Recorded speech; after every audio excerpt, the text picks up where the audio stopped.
कैसे हैं दोस्तों आप लोग। आशा करता हूं कि आप लोग बहुत अच्छे होंगे।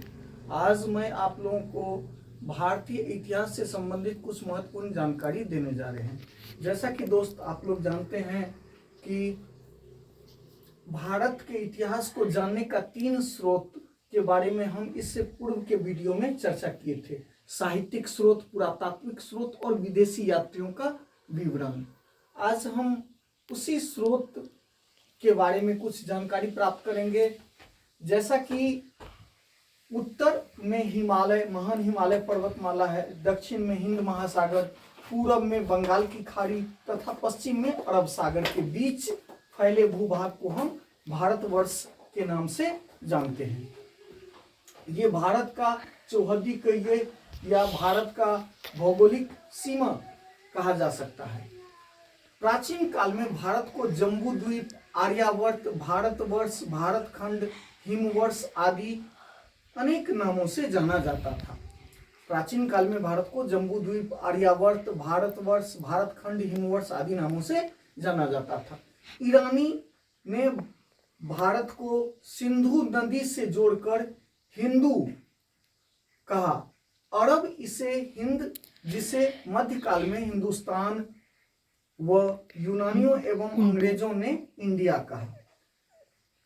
इतिहास जानने के 3 स्रोत के बारे में हम चर्चा कर चुके हैं। आज हम साहित्यिक स्रोत के बारे में कुछ जानकारी प्राप्त करेंगे। साहित्यिक साक्ष्य में धार्मिक साहित्य और लौकिक साहित्य। धार्मिक साहित्य जिसमें ब्राह्मण साहित्य व ब्राह्मणेतर साहित्य आता है। ब्राह्मण साहित्य में वेद, पुराण, उपनिषद, रामायण, महाभारत तथा स्मृति ग्रंथ आते हैं। ब्राह्मण साहित्य में क्या क्या आता है दोस्तों? वेद, पुराण, उपनिषद, महाभारत और स्मृति ग्रंथ आता है। वेद भारत का प्राचीनतम ग्रंथ, यह विश्व का भी प्राचीनतम ग्रंथों में आता है। यानी कि विश्व का प्राचीनतम ग्रंथ भी कौन है? तो वेद है। वो कौन सा वेद है? तो ऋग्वेद। इसका अर्थ, वेद का अर्थ होता है पवित्र एवं आध्यात्मिक ज्ञान। वेद का अर्थ होता है पवित्र एवं आध्यात्मिक ज्ञान। वेद विद धातु से निर्मित, जिसका अर्थ जानना होता है। वेद के संकलनकर्ता कृष्णद्वैपायन वेदव्यास थे। वेद के संकलनकर्ता दोस्तों कौन थे? कृष्णद्वैपायन वेदव्यास जी थे। वेदों की कुल संख्या कितनी है दोस्तों? 4। वेदों की कुल संख्या कितनी है? 4। ऋग्वेद, सामवेद, यजुर्वेद और अथर्ववेद। ऋग्वेद वेदों में प्राचीनतम ग्रंथ, सर्वाधिक प्राचीन ग्रंथ। आर्यों की राजनीतिक एवं इतिहास की जानकारी हमको मिलती है। आर्यों के राजनीतिक और सामाजिक जीवन, आर्थिक जीवन और उसके संपूर्ण इतिहास के बारे में हमको जानकारी मिलती है। ऋचाओं का क्रमबद्ध अध्ययन। ऋग्वेद क्या है दोस्तों? तो ऋचाओं का यानी कि सूक्तों, यानी कि हो गया कि ऋचाओं का क्रमबद्ध अध्ययन वो पढ़ने वाले को होत्री कहा जाता था। ऋचाओं के क्रमबद्ध अध्ययन को क्या कहा गया? ऋग्वेद कहा गया। और इसके पढ़ने वाले को होत्री। कुल 10 मंडल। ऋग्वेद में कुल कितने मंडल हैं? 10 मंडल। सूक्तों की संख्या 1028 सूक्त है। मंत्रों की संख्या 10,552, लगभग 10,600 मंत्र। और दोस्तों मंत्र को ही ऋचा कहा गया है। सूक्तों की रचना में विश्वामित्र, अत्रि ऋषि, अत्रि, भारद्वाज, वशिष्ठ तथा रचयिताओं में स्त्री रचयिताओं में लोपामुद्रा, घोषा, अपाला, सिकता आदि का महत्वपूर्ण स्थान है। सूक्तों की रचना में विश्वामित्र ऋषि विश्वामित्र, अत्रि ऋषि, भारद्वाज ऋषि, वशिष्ठ ऋषि, साथ ही स्त्री रचिताओं में लोपामुद्रा, घोषा, अपाला, सिकता आदि का महत्वपूर्ण स्थान है। जिसमें लोपामुद्रा ने अगस्त ऋषि के साथ विवाह किया था।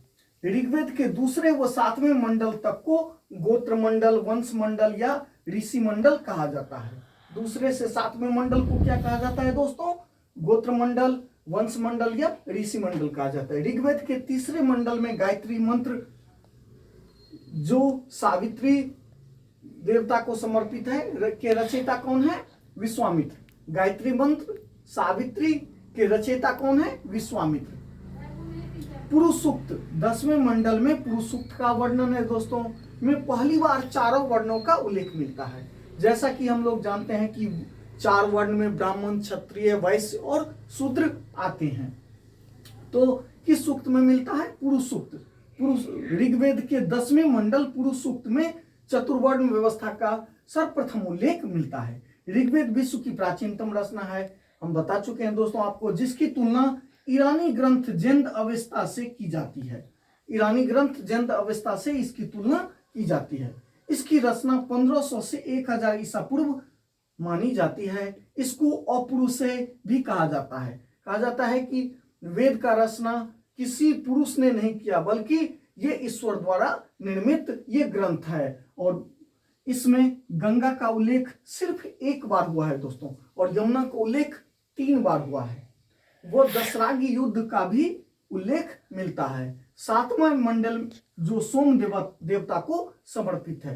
ऋग्वेद की 5 शाखाएं हैं दोस्तों, साकल, वास्कल, आश्वलायन, सांखायन तथा मांडुकायन। थैंक यू दोस्तों। ये जो हम जानकारी आपको दिए हैं, मोस्टली एग्जाम में आपको इसी से क्वेश्चन आएगा, इससे बाहर क्वेश्चन नहीं पूछ सकता है। जो भी जनरल कंपटीशन है उसमें ऑब्जेक्टिव टाइप के लिए। थैंक यू दोस्त।